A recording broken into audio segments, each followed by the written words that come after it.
I know two of your responses to this will be melatonin and methylene blue, but give me three more things people should consider to support the mitochondria. Every morning that I go to the beach and I do grounding, right? And I think grounding is a way to kind of get rid of excess electrons in the body, and that kind of reduces some stress and can help support your mitochondria. I like to do breath work in the morning. And so anything you can do to support your parasympathetic nervous system is going to be good for your mitochondria, because you're taking that fight or flight stress response down a bit, a few notches. So I think breath work is one of the best ways to really support the autonomics, along with the high dose melatonin. That was probably at the top of my list of things that are really needle movers, lever movers for that. Somebody brand new to breath work, is there a certain protocol, app, YouTube video they can get started on? I'm a fan of the Wim Hof app. I set the Wim Hof app to 30 breaths, and I do 20 breaths in through my nose, out through my mouth. And then I do the last 10 in and out through my mouth, because I'm trying to get rid of as much carbon dioxide as possible. And then I go into a breath hold for 2 to 3 minutes.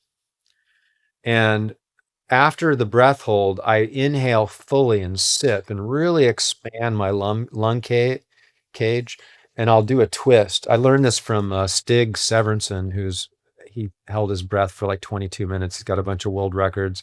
He came out and spent a lot of time with me. Actually, we co-wrote a book together that we just recently released called Airways, that it's on Amazon. But, so he showed me this maneuver. And so you're getting this expansion to the rib cage, and you're holding your breath for only 15 seconds on a full inhale, so that the longer breath hold is on the full exhale. Then you're fully inhaling, twisting, expanding your lungs. Now be prepared for a big head rush. And I find that I'm able to lean into a little bit of a bliss with that, because kind of shuts the monkey mind down. And I sit with that for a few moments before I go back into the next round. And I do 3 to 4 of those rounds with the Wim Hof app. And that's something I've been doing for a year or so now, and it works really well. Any honorable mentions to add to the mitochondria list? Well, the whole taking care of your doorways is such a big thing.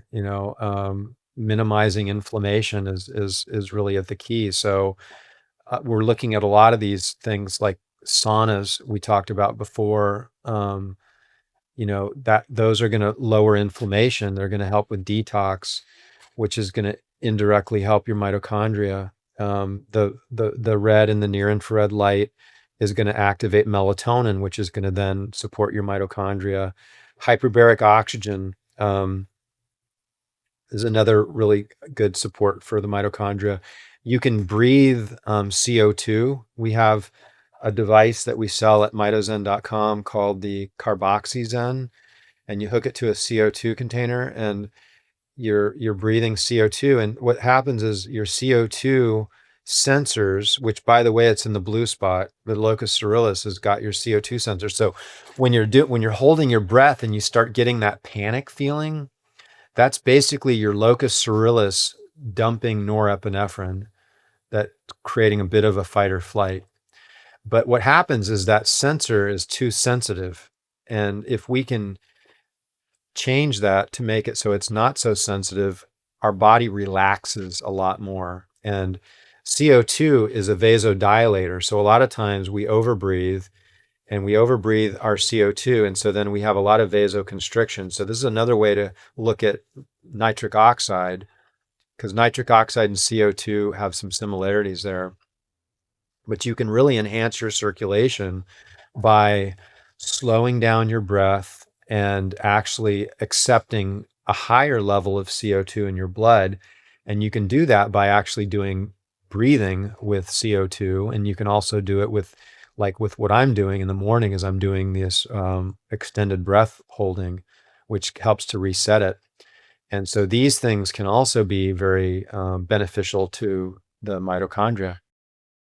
Since you made it to the end of this clip, I know you're going to love the full episode. Click here to watch. I'll see you over there. If you were to ask me, what's the single most powerful thing you could do to reverse aging, mitigate disease, I would say melatonin. 400 times more melatonin is secreted.